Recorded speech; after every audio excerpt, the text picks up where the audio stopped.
subsidized, if not free. Yeah, I would say training is incredibly important, but also to be careful not to go too narrow with your training. I personally did not get a Bachelor of Fine Arts because I didn't want to limit myself, so I went to regular college. I studied everything. I got a bachelor's degree, and then I specialized and continue to train all the time. It's like the gym. I want to stay fresh and sharp and practice, and so I do. How to get over, this is the second question, how to get over the fear of embarrassing yourself / things going wrong when you're performing. Well, two things. First of all, I think that things going wrong is often like the gift, because it's spontaneity, it's true human behavior, it's the unplanned piece of life that is so much more interesting to watch than like a controlled, conjured, sort of performative idea of what life looks like. So I would embrace things going wrong as being like spontaneous and a gift, the thing that you pray for happening as an actor. As for getting over the fear, I would say in that instance that too much of your attention is on yourself, and that the gift,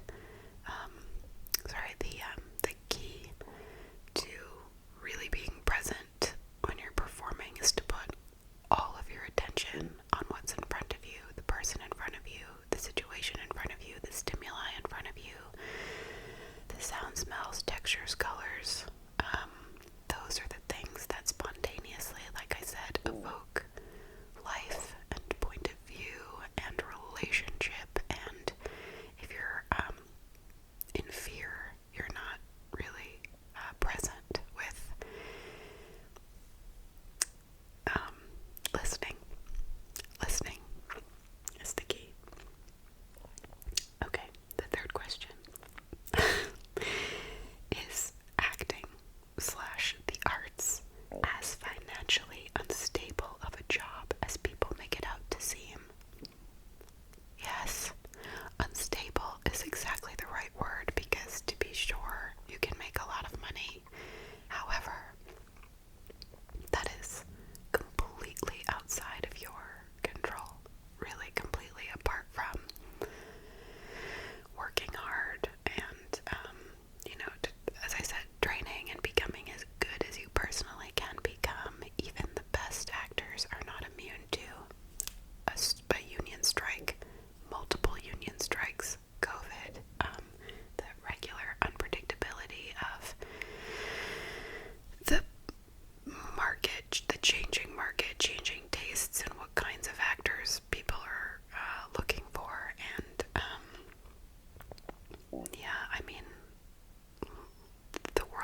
counterpoint to that obsession in this beautiful scene in which the love of his life and his daughter do a dance that's just devoted to him, and it is so stunning, so memorable.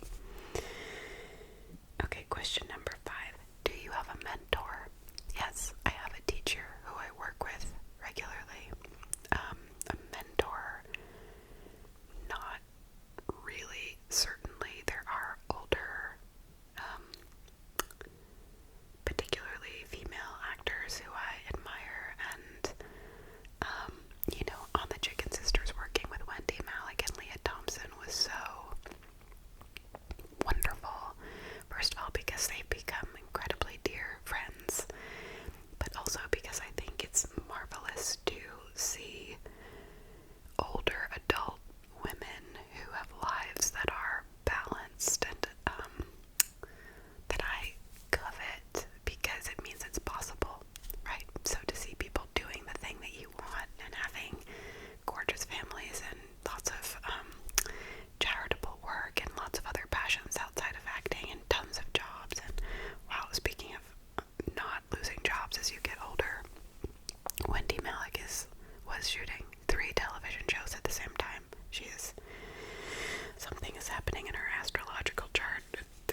practice. It's for tuning my physical body so that I am as strong and open to the divine as I possibly can be. So that's my practice. Okay, what is a day like on set? This is going to be a very long and also varied answer, but for me, a day on set would be getting picked up by my driver, getting driven to set, going immediately into it, putting my dog in my trailer, dropping my purse in my trailer, going immediately to hair and makeup, where you spend anywhere between 0 and 2 hours having your makeup done and then your hair done, or vice versa. Going back to your trailer, getting into costume, going to set, and then you look at something called a call sheet, and on the call sheet is a list of scenes that you're going to be shooting that day, who's in them, what happens. What a day like depends on how many scenes you have, what time you start. I've said before, because of union rules, weeks start for actors at 5 o'clock in the morning, and you get 12 hours of what's called a turnaround. So unless they want to pay you a penalty fee, you are entitled to 12 hours from the time you leave set to the time that you return.